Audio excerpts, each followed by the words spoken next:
الإسلام ديني ومحمدا رسول الله ويقيني.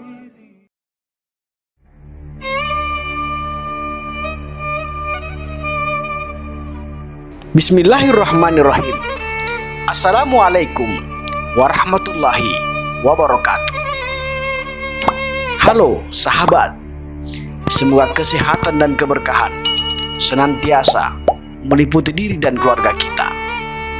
Matawang Channel hadir kembali di hadapan Anda untuk berbagi informasi Islami, edukasi, semoga menginspirasi dan menjadi semangat motivasi Anda hari ini.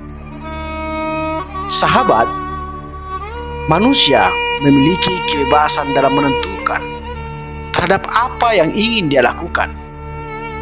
Dari amalnya itulah yang kelak akan mengantarkannya ke surga ataukah ke neraka.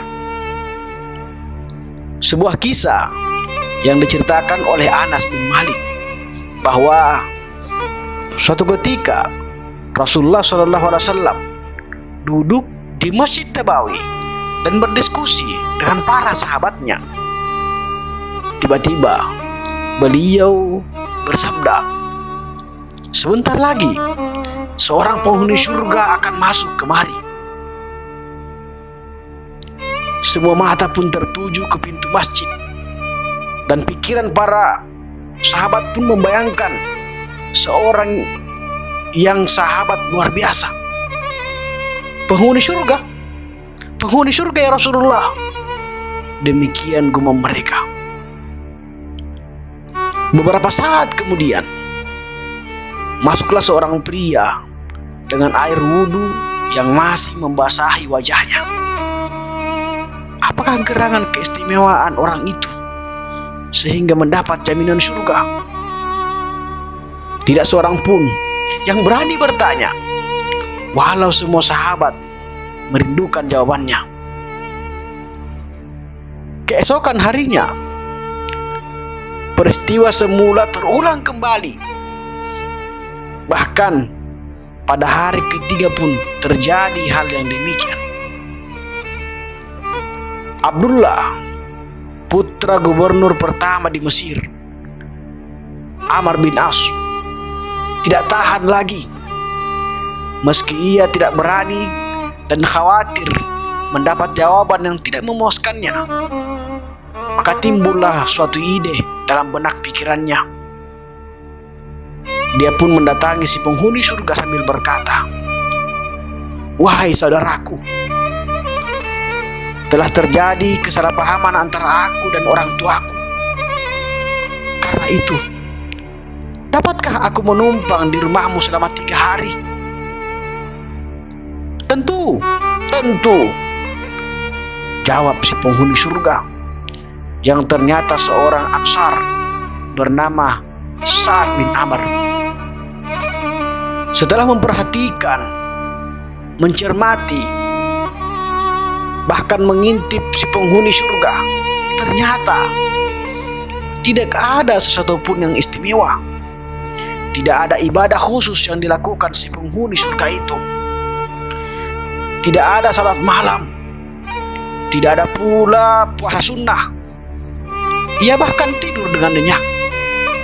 Sehingga beberapa saat sebelum fajar, memang sesekali ia menyebut nama Allah di pembaringannya, tetapi sejenak saja, dan tidur pun kembali berlanjut. Pada siang hari, si penghuni surga bekerja dengan tekun. Ia ke pasar, sebagaimana halnya orang yang ke pasar. Pasti ada sesuatu yang disembunyikannya, atau yang tak sempat kulihat. Aku harus berterus terang kepadanya. Demikian gumam Abdullah bin Amr. "Apa yang kau lihat, itulah saya," jawab si penghuni surga dengan rasa kecewa.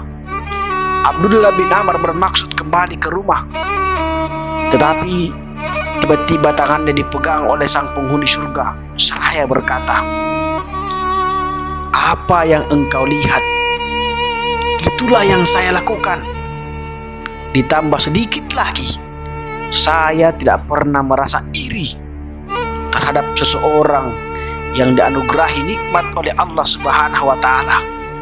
Tidak pernah pula saya berdusta dalam melakukan segala kegiatan saya.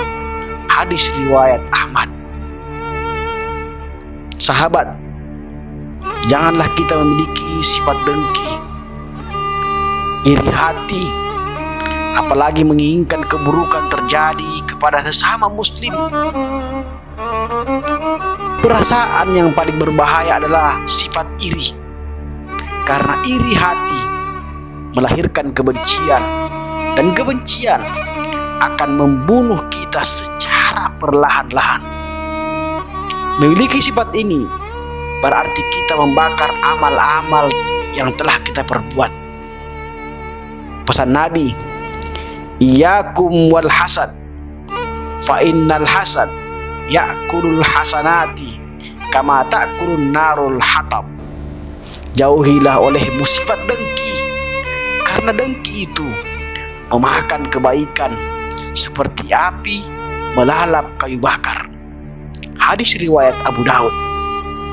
Olehnya itu, mari pikirkan kekurangan kita sehingga kita tidak sempat lagi memikirkan kejelekan orang lain. Wallahu a'lam.